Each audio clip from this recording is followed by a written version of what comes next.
Death in games isn't a topic that gets as much attention as it really ought to. Sure, game designers will go out of their way to minimize the inconvenience of dying in a game, but that's usually as far as they'll go. Many games barely even acknowledge when you die. Instead, they just give you a minor penalty, hide your death under the rug, and pretend it never happened. The thing is, most games have to handle death this way, or else their narratives and gameplay wouldn't work. The difference between most games and Hades is that Hades is designed around regularly dying. Here, each and every one of your deaths is canonical. Both the story and the gameplay are built around that fact. This is common in both roguelike games and roguelite games, which are two genres centered around permadeath. Roguelike games force you to start a fresh save file each time you die, while roguelite games let you build up in-game progress with each run. Obviously, Hades falls into the roguelite camp. There are a handful of ways your progress carries over between runs here, whether that be story progression, weapon upgrades, keepsakes, or a variety of other small things. However, when it comes to carrying over progress, there is one feature that greatly overshadows all of these things combined. In this episode of Hades by Design, we're going to take a look at this feature, the Mirror of Night. More specifically, we're going to examine how effective the mirror is at putting the light in roguelite. Without further delay, let's get right into it. The general idea behind the Mirror of Night is very simple. You use it to spend currency called Darkness on permanent upgrades to Zagreus. After buying an upgrade, it'll forever be active in all of your future runs unless you deactivate it or refund it. The mirror has a total of 12 types of upgrades, but these aren't all available from the get-go. Instead, these 12 upgrade types are split into 5 tiers. This is actually very clever for one reason alone. Not all mirror upgrades are created equal. Some upgrades are more useful than others. An upgrade that increases your luck for finding rare boons isn't as important as an upgrade that increases your starting health. Meanwhile, more starting health isn't as important as an upgrade that gives you a free revive. Each of the 12 upgrades belongs to a tier. These tiers are ordered by the usefulness of their upgrades, with the first being the most useful. The first tier has the 4 arguably most important upgrades: backstab damage, passive healing, extra lives, and a second dash. These are all critical to have in your runs, and as such, they're the first ones available. Investing in these upgrades yields a very tangible benefit to the player, since players will be able to see obvious improvements in how their runs go after their purchases. The other 4 tiers have 2 upgrades each, and they cost chthonic keys to unlock. Once you've spent keys to unlock a tier, you can spend darkness to buy the upgrades in that tier. In other words, you're spending keys just to get the opportunity to buy upgrades. When I put it that way, it sounds like a scummy design trick, but it's not. In the player's mind, when they use keys to buy a new tier, they're unlocking new content. They still have to buy those upgrades to actually use them, but to the player, these upgrades didn't even exist before they spent keys to reveal them. This means that the player feels like they got a good deal on their purchase. This effect is even more pronounced by the fact that the player is spending keys to reveal multiple upgrades. That way, these purchases feel less bureaucratic. It doesn't matter whether this extra layer of spending is a good idea or not. In game design, the player's perception is more important than reality. The player perceives these purchases as fun, and that's all that matters. As I mentioned earlier, there are 5 tiers in the mirror, and the first tier is already unlocked. The other 4 tiers cost keys to unlock, and they can only be bought consecutively. As you ascend the tiers, the key cost for that tier becomes higher, the upgrades in that tier cost more darkness, and those upgrades become less useful overall. In other words, tiers have diminishing returns. The longer you play Hades, the less desirable your next mirror upgrade becomes. However, all of these upgrades will still have a tangible impact on your runs, which means their desirability will never fall to an absolute 0. This is a clever way of handling progress in games, since it still gives interested players incentive to play for longer. If all upgrades could be bought in only 10 hours, that would cause players to feel as if they've seen everything the game has to offer, and it would discourage them from playing more. Since the mirror takes so long to fully complete, players who want to keep playing Hades for that long will actually have a reason to. They'll have a goal to shoot for. This is also why currency sinks are important in games like Hades. Most upgrades in the Mirror of Night also have ranks to them, which is basically an upgrade's level. The higher the rank, the more potent that upgrade is, until that rank gets maxed out. For example, a rank 1 Shadow Presence gives you 10% backstab damage, while a rank 4 Shadow Presence gives you 40% backstab damage. When upgrading your upgrades, so to speak, each rank costs more darkness to buy than the last. Again, this is diminishing returns in action. Everything I said in regards to diminishing returns for mirror tiers also applies here to upgrade ranks. Ranks don't need to exist, but their inclusion is excellent. Ranks break an upgrade down into smaller and weaker pieces. That also means that these pieces cost less than the full upgrade would, which gives players more opportunities to spend their darkness. Because of this, ranks also add a layer of strategy when it comes to buying upgrades. Should you invest in rank 8 for the Deep Pockets upgrade, or should you invest in rank 5 for the Boiling Blood upgrade? Or even better, should you unlock the first rank of an entirely new upgrade instead? Maybe the player wants to buy a specific rank, but it's too expensive, so they decide to buy something cheaper. Or they decide to save up their darkness between runs to buy that rank. The point here is that ranks give the player more ways to spend their darkness, which creates non-linearity and depth in the mirror's shop system. That depth engages the player more, making the mirror shop a great feature to have fun with. Speaking of non-linearity, the mirror has a very interesting feature not present in most upgrade systems: red and green upgrades. Red upgrades are more or less the basic versions of each of the 12 upgrades. Meanwhile, each of those upgrades has a green version to it. Green upgrades take red upgrades and remix them in a more creative and unusual way. For example, the red upgrade Infernal Soul gives you extra bloodstones for your cast attack. Meanwhile, the green version of this upgrade, Stygian Soul, has a more creative idea. After throwing your bloodstone, it's automatically replenished after a few seconds. The red version of this upgrade makes your cast attack ammo-based, while the green version makes it cooldown-based. This is what I mean when I say that green upgrades are a more unique version of red upgrades. You start the game with only red upgrades unlocked. After spending 300 darkness on the mirror, you'll also unlock green upgrades. This won't take long in a new playthrough, and it'll probably happen while you're on the second tier of the mirror. There are 12 red upgrades and 12 respective green upgrades, making for 24 in total. The big catch with these is that you can only have one color of a given upgrade active at a time. You also need to buy red upgrades and green upgrades separately, as your purchases don't carry over between colors. This adds even more depth and non-linearity to the mirror shop, which gives the player more options to strategize with their purchases and mirror builds. In many shop systems and games, players don't have too much incentive to be careful about what they buy, since they feel that they'll own the shop's entire stock by the end of the game. While you can still buy everything in the mirror, the player can only have 12 of 24 upgrades equipped at once. This pushes players to consciously customize their mirror builds to fit their own playstyles. Overall, I think this colored upgrade system is awesome, but I do feel it has a couple of flaws. For starters, I feel that some green upgrades are too niche, unusual, or weak to be viable over their red counterparts. I'll elaborate more on the specifics of this as we get deeper into the video. Another issue I have is that there isn't much in-game incentive for the player to experiment and alternate between the versions of an upgrade. Many players will want to experiment when they first receive green upgrades, but afterwards, they're likely to just pick their favorite version of an upgrade and stick to it forever. There is a decently hefty prize for clearing runs with every version of every mirror upgrade, but this is only a one-time reward.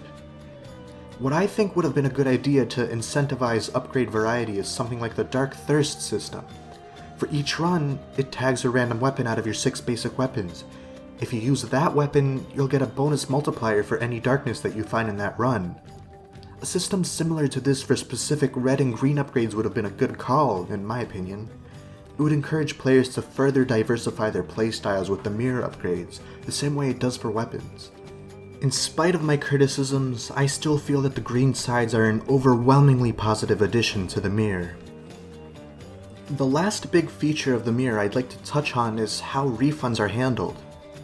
It's obvious that each player has their own tastes, and they'll feel that some mirror upgrades aren't actually that good.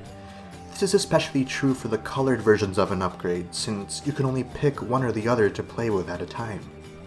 In order to let players play with no regrets, a refund feature for the mirror unlocks after your first few runs. This gives the player back all the darkness they've invested in the mirror and lets them reinvest it as they see fit.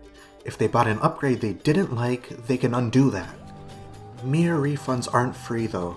Each refund costs 1 key. This is still really cheap, but it's a clever way to discourage players from being indecisive early on in the game. This is more of a clever psychological trick than a proper way to balance cost and benefits. Let's take a look at the question I posed at the start of this video. How effective is the mirror in putting the light in roguelite? We spent this first part of the video going over how the mirror's shop system is structured. Between its tiers, ranks, and colored upgrades, I believe the mirror makes for a solid shop system. However, we can't give an answer to our main question until we examine each of the individual 24 upgrades that the mirror has to offer.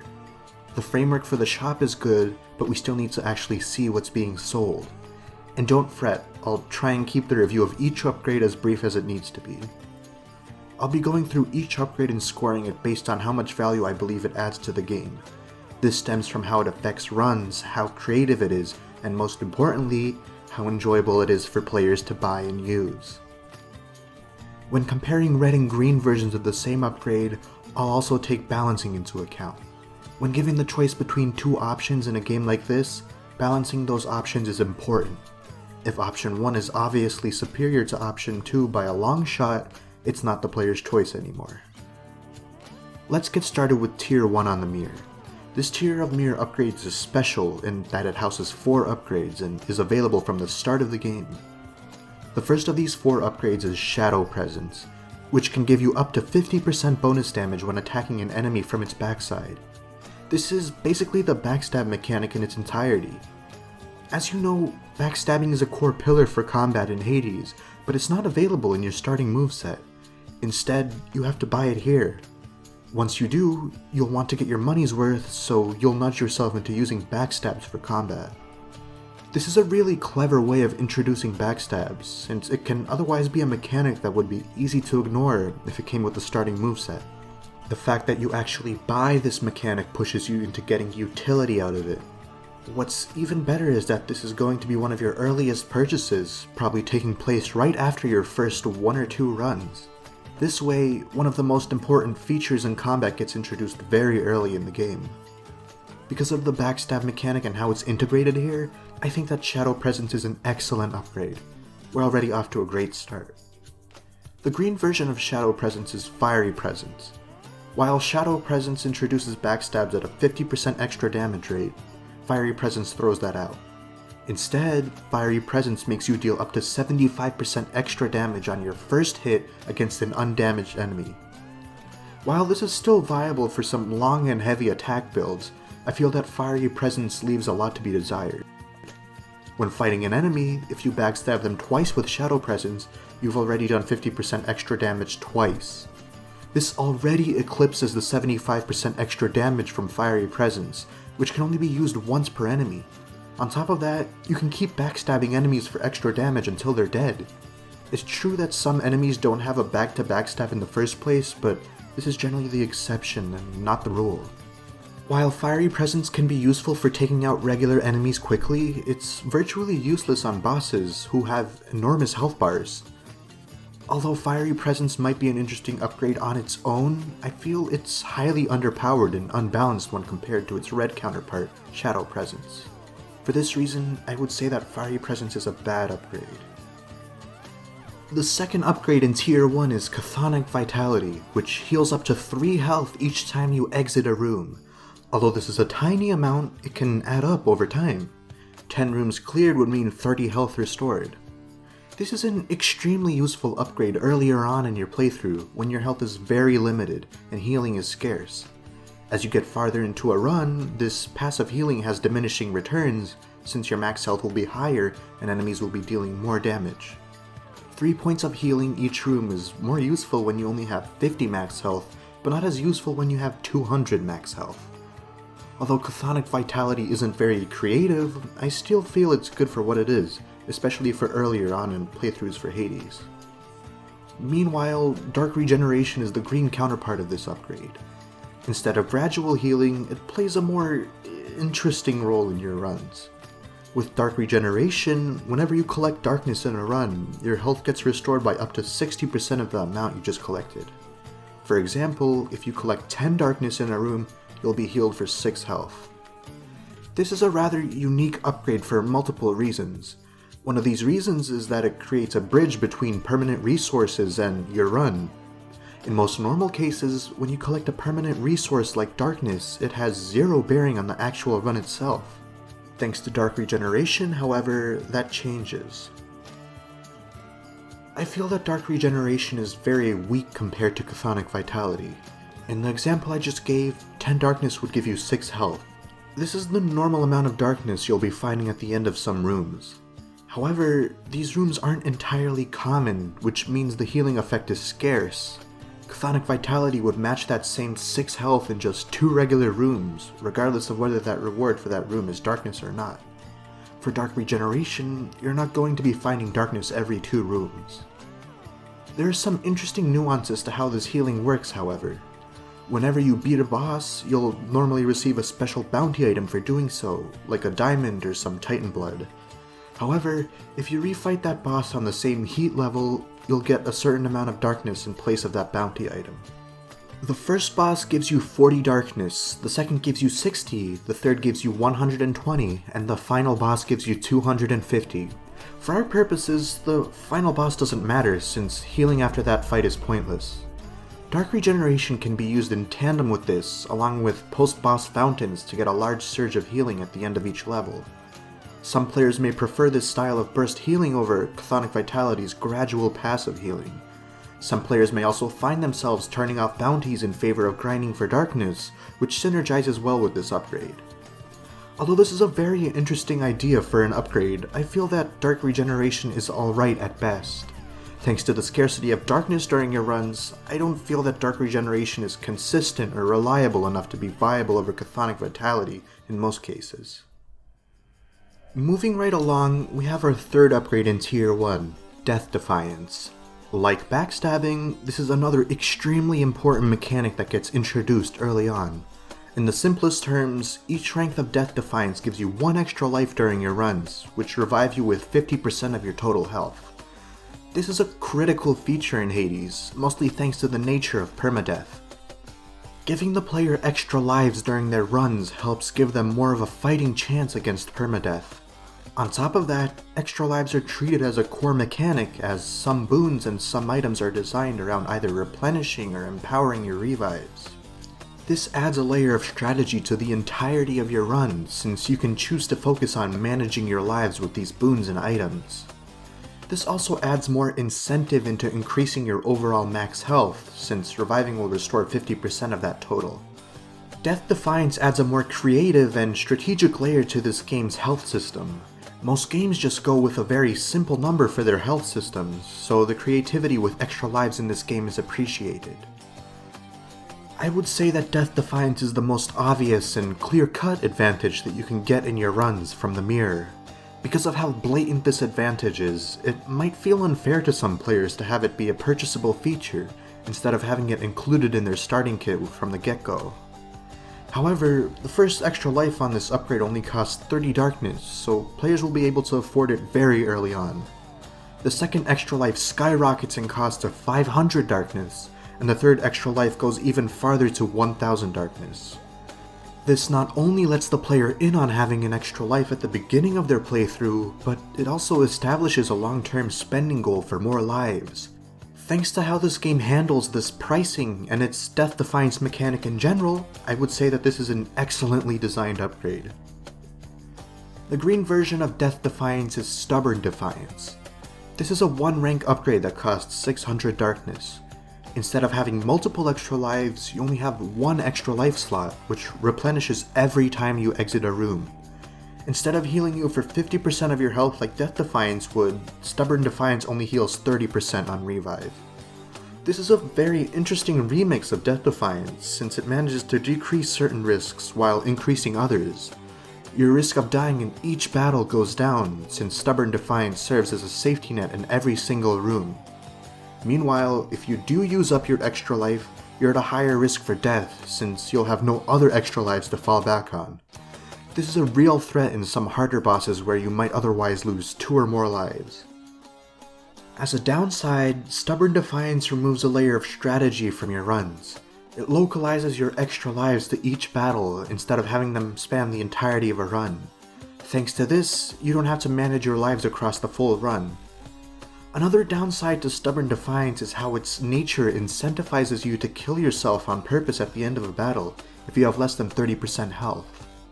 This would restore your health back up to 30% for the next battle, and you'll still have your revive for that next battle as well, in case things go wrong.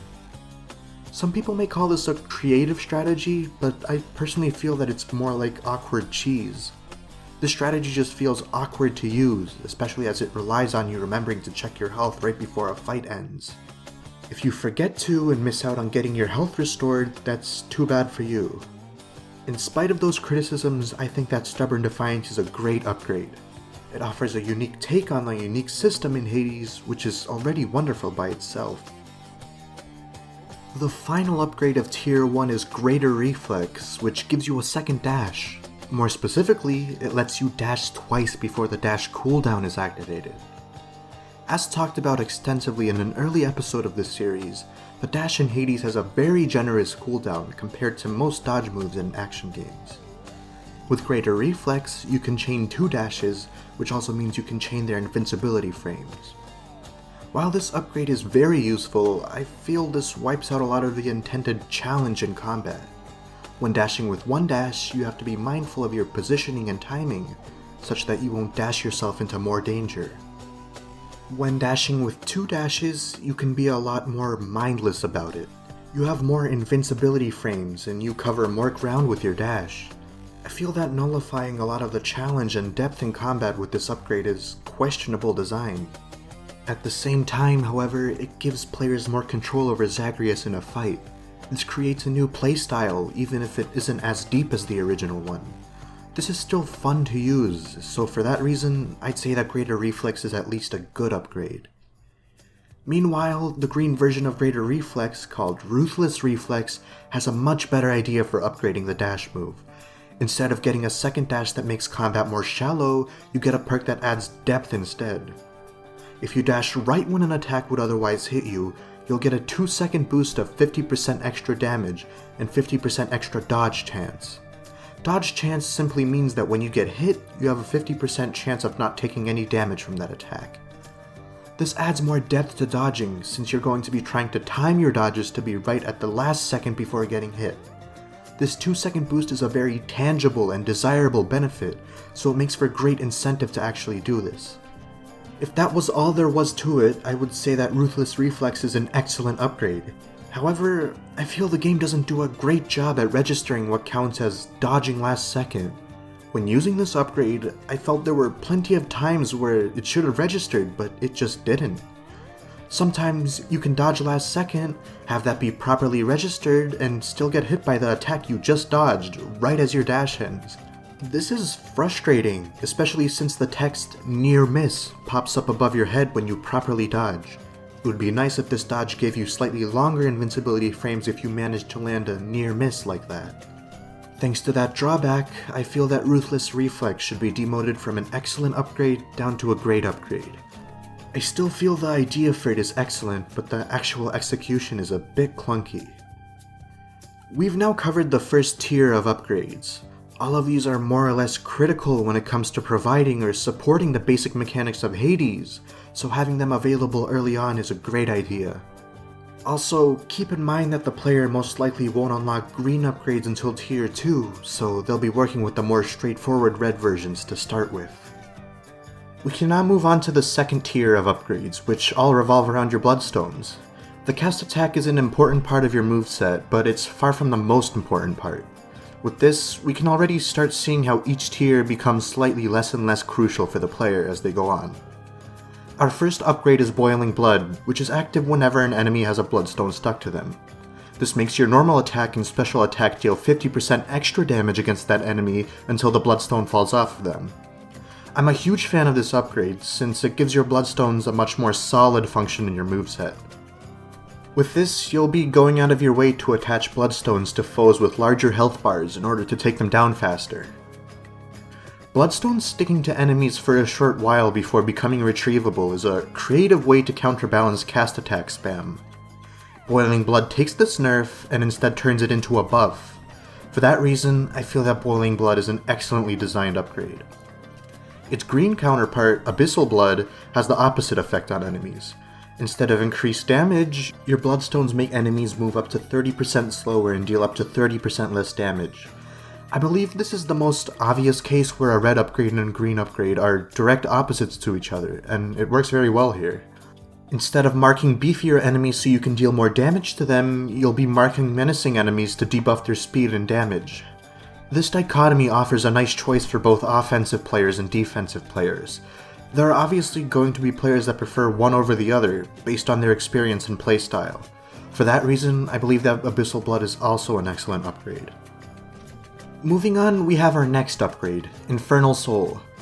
This upgrade has 2 ranks, and each rank gives you 1 extra Bloodstone as ammo for your cast attack. When maxed out, you can have 3 Bloodstones for ammo.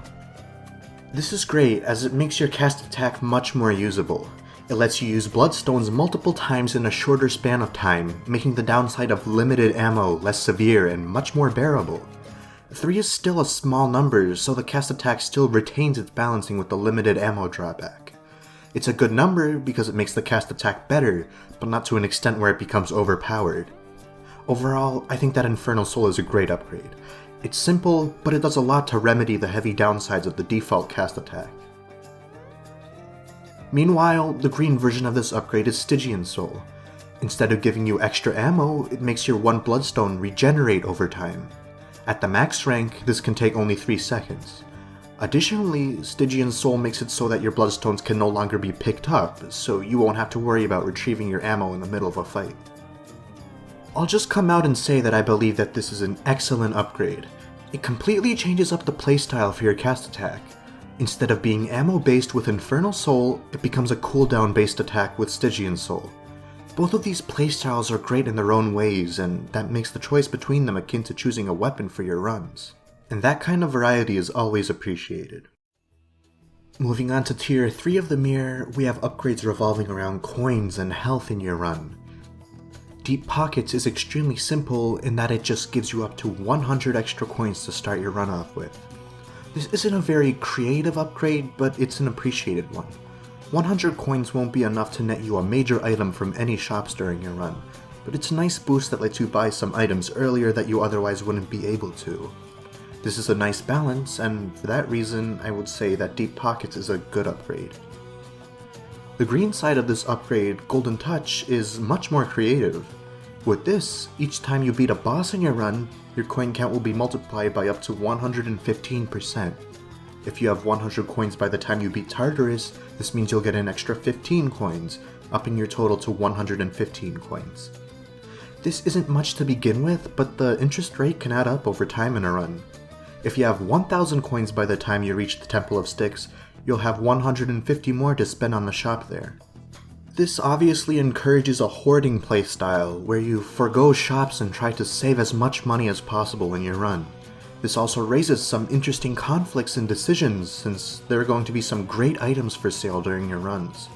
You'll have to decide if you want to sacrifice some of your present money and future money for these items.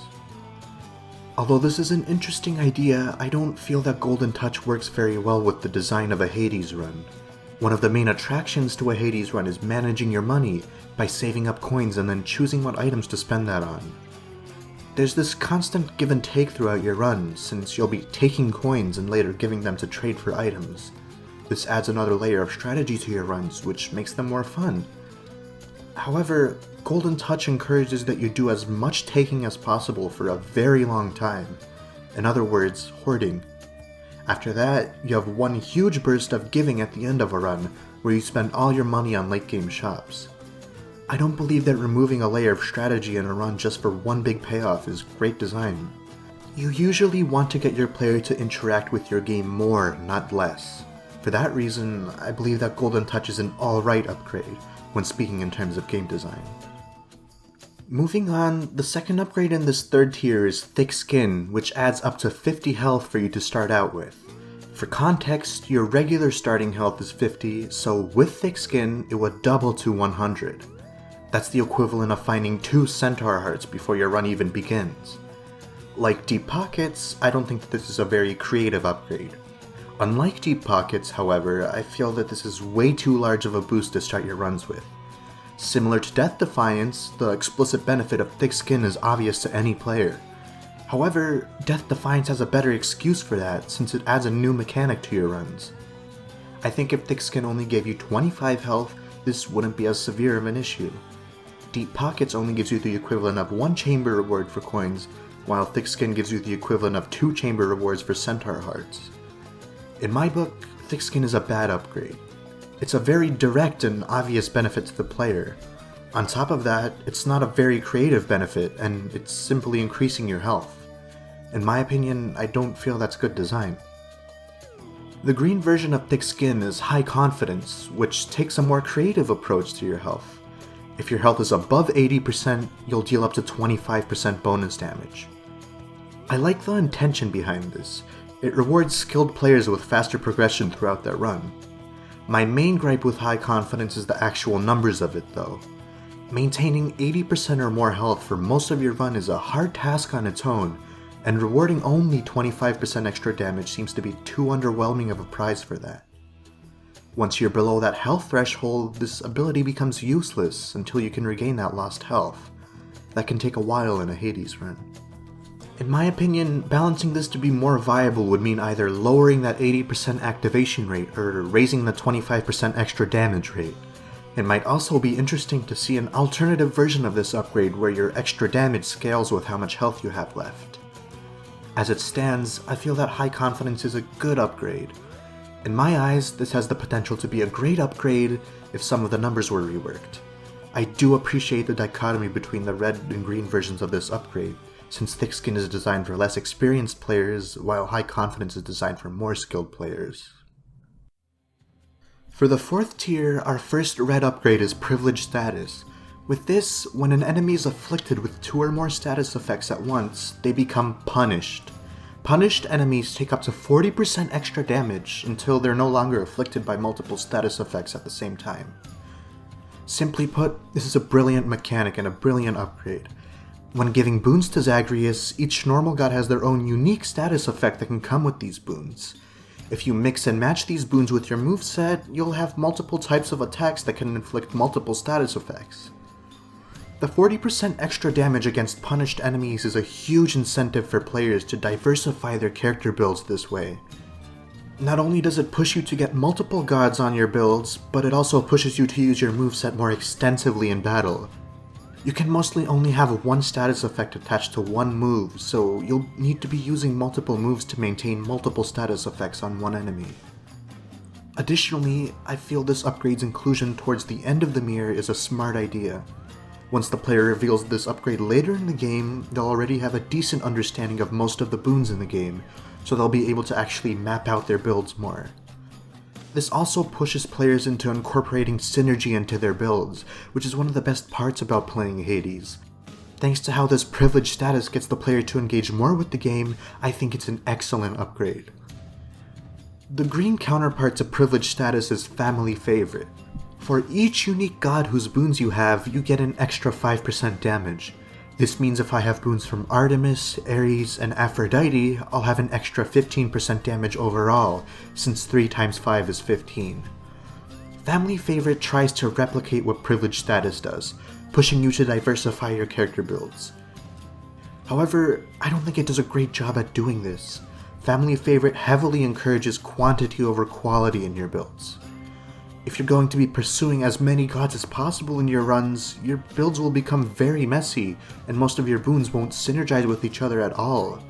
This creates a lot of awkward and unintuitive builds, which defeats the entire purpose of diversifying your builds in the first place. Privileged Status is masterful with build diversity because it only asks you to focus on 2 gods. Thanks to that, you can focus on building your synergies between boons from those 2 gods. You can pursue more gods if you want, but Privileged Status doesn't push you to do so. Meanwhile, Family Favorite does. Because of this, I feel that Family Favorite is an alright upgrade. The second upgrade in Tier 4 is very straightforward, Olympian Favor. For every rank in this upgrade, your chance of finding a rare boon is raised by 1%. This costs 50 darkness per 1%, and it caps out at 40% for a total of 2000 darkness. This upgrade, along with both upgrades in Tier 5, are meant to be late game currency sinks. In fact, if you were to max out every upgrade on the mirror, about 80% of your darkness would go into the last 25% of upgrades. If you're investing darkness into currency sinks, you're most likely in the late game of Hades, and you've already been clearing countless runs. Basically, you've been playing Hades for longer than you have to. You've already proven that you've mastered this game, and you've seen most of what it has to offer. Thanks to this mindset at this point in your playthrough, it feels acceptable to have an ability as straightforward as upgrading your luck in a run. Another thing, since you'll be in the late game, you're going to be taking on harder and harder Pact of Punishment challenges, which means your runs will be getting harder. By making stronger boons more common with Olympian Favor, this helps match the player to the increasing difficulty level in the late game. For that same reason, this currency sink still offers a desirable benefit to the player. They'll want to pursue it even if they don't feel that strongly about it. Because of that, I would say that Olympian Favor is a good upgrade. It feels very appropriate for what it is. It's very simple, but it works well as a late game currency sink. My only real complaint with this is that I wish it would be more obvious how boon rarities are calculated. The green version of Olympian Favor is Dark Foresight. Before we get into what this does, we need to quickly explain something important. In your runs, there are two types of rewards for clearing a room. The first type are permanent resources that persist outside of your run, like darkness, keys, and other things like that. The second type are temporary items and upgrades that are exclusive to your run, like boons, hammers, and coins. These two types of rewards are marked with colored laurels, which surround the item in its preview bubble. Blue laurels are permanent rewards, while gold laurels are run-exclusive rewards. Now that we finally understand what this laurel system does, we can finally get to what the Dark Foresight upgrade does. It increases your chance of getting gold laurel rewards over blue laurel rewards by up to 20%. The logic behind this upgrade is that you'll be wanting less permanent resources as you play through the late game of Hades, since you won't have much to spend them on. Instead, you'll be seeking out more gold laurel rewards, which help your individual run more. This is a clever upgrade as it accommodates the player's shifting priorities when they play through the late game. They care less about collecting permanent currencies and more about how their current run is going to play out. Because of this, I would say that Dark Foresight falls into the great category. We now finally move on to Tier 5, which is the final tier of mirror upgrades. As I said in the last section, Tier 5 continues the trend of being late game currency sinks. Our first upgrade in this tier is God's Pride, which is almost the same exact thing as Olympian Favor. You invest darkness into it to increase your luck when receiving boon upgrades. The difference here is that God's Pride deals with only epic rarity boons, while Olympian Favor deals with rare rarity boons. If it isn't obvious, epic is better than rare. Everything I said about Olympian Favor applies to God's Pride as well, so I still think this is a good upgrade, even if it is almost the same thing as its sister upgrade. It works well as a late game currency sink. One thing I do appreciate is that Olympian Favor and God's Pride are in separate mirror tiers. It would have made more sense to group them up in one tier, but it would have been disappointing to spend keys on a tier only to unlock these two simple upgrades and nothing else. It's a clever bit of shop design. The green version of this upgrade is God's Legacy. This gives you a higher chance of finding legendary and duo boons by up to 10% more. Again, everything I said about Olympian Favor and God's Pride also applies to this upgrade, so I would also put it in the good category. The final upgrade on the mirror is very interesting because it introduces a new and unusual mechanic. Both versions of this upgrade give you a new special currency for your runs called dice. What dice actually do depends on which version of this upgrade you have, but the spirit of the dice is the same between these versions. Basically, they give you an option to re-roll certain random aspects of your run. You start out with a set amount of dice each run, and this amount can be increased by buying more ranks for these upgrades. The red side of this upgrade, Fated Authority, lets you hold up to 8 dice. Each of these let you reroll a room's reward before entering that room. This is a decent idea for giving the player more control over their luck in the late game, but I feel that control is extremely limited. After all, a room reward can be one of many things, so there's a low chance that you would reroll it from something undesirable to something desirable. For that reason, I feel that Fated Authority is an alright upgrade. It sounds more useful than it actually is, in my opinion. One thing I really dislike about Fated Authority is the fact that there's a hidden rule to it, not explicitly stated anywhere in the game. You can only reroll a room's reward to be in its same laurel group as the original reward. For example, if you reroll a blue laurel reward, it'll always be a blue laurel reward. I didn't even know this until doing research for this video. Needless to say, this can cause a lot of frustration for players. It would have been nice to see this rule explained somewhere in-game. The green side of this upgrade, Fated Persuasion, is a much better take on this dice upgrade. While you can only have 4 dice with this version, your dice are used for rerolling something else. With this, when you're receiving a boon from a god, you can reroll all 3 choices they're giving you. The difference between Fated Persuasion and Fated Authority is that Fated Persuasion gives you more direct control over your randomness. Throughout the course of a run, a player can influence the boons a god is likely to offer more than they can influence what kind of reward they'll get at the end of the next room. With the dice, this gives the player even more control over the pool of boons they can be offered. This lets players shoot more accurately for the specific builds they want. Since this is a late game ability, giving the player more control over their random odds like this is more justifiable. This same principle applies to the past few RNG manipulating upgrades we talked about. Because of that, I think that Fated Persuasion is a great upgrade. Moreover, the cost of rerolling a boon increases if you want to do it more than once, which is a good way to prevent the player from having too much control over their odds. And with that, we've finally covered all 24 mirror upgrades in Hades. So, we can finally circle back to the main question of this video. Does the Mirror of Night do a good job at putting the light in roguelite? I would say that yes, it does, for the most part. The true answer to this question is much more complicated than a simple yes or no answer, however.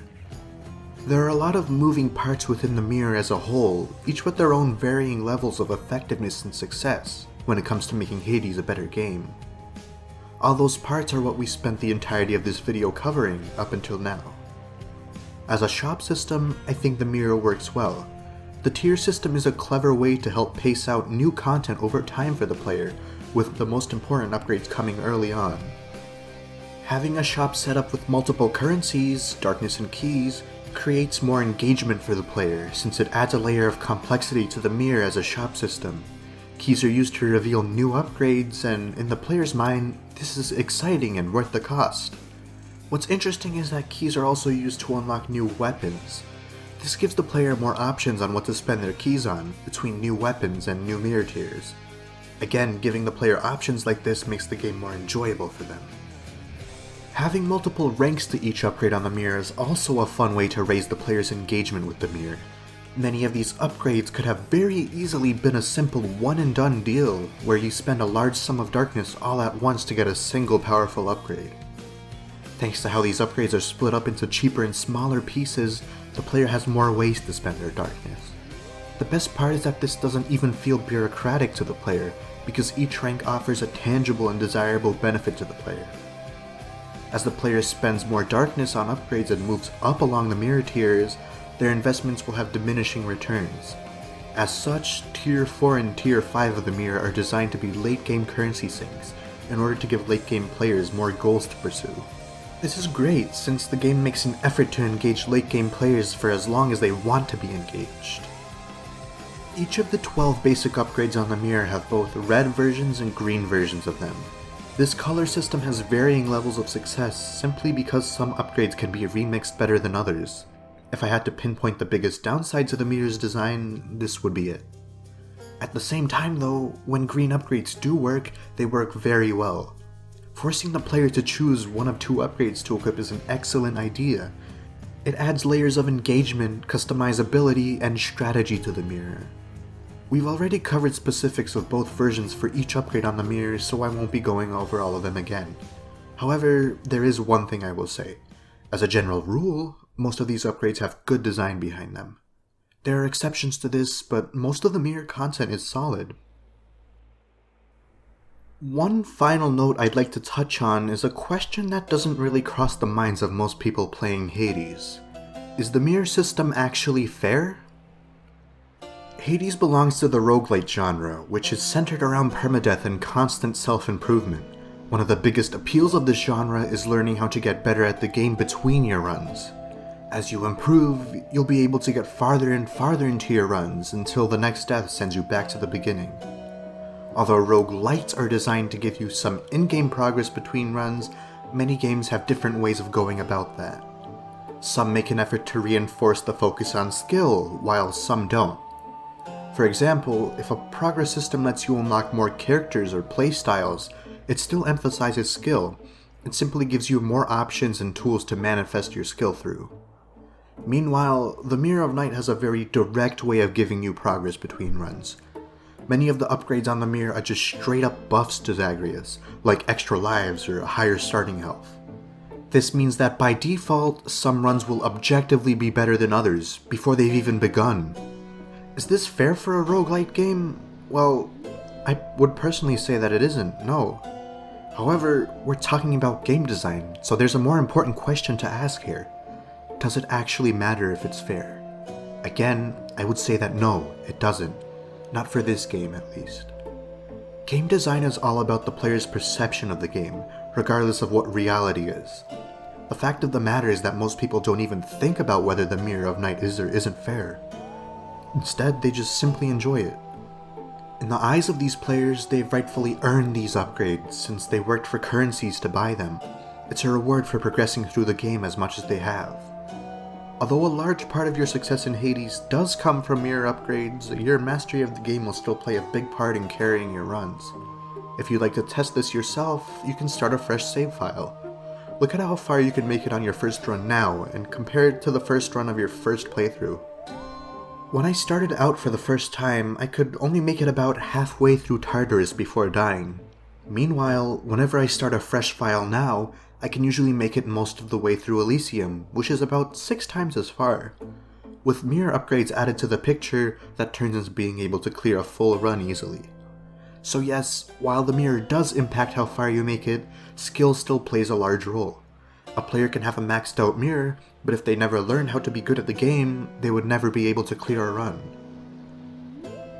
And with that, we've finally reached the end of the video. I hope you enjoyed this comprehensive perspective on the Mirror of Night. This has definitely been the most ambitious episode of Hades by Design to date. I tried my best to give a fair and unbiased shake on the mirror and its upgrades, but as always, many people will have differing opinions and views. If you do, you're more than welcome to leave a comment and open a discussion about it. If you feel like you got something out of this video, I would kindly ask that you consider leaving a like and subscribing. It helps let me know that there's an audience for this kind of thing, and it'll give me more reason to keep making these videos. As always, thanks for watching, and I hope you have a good day.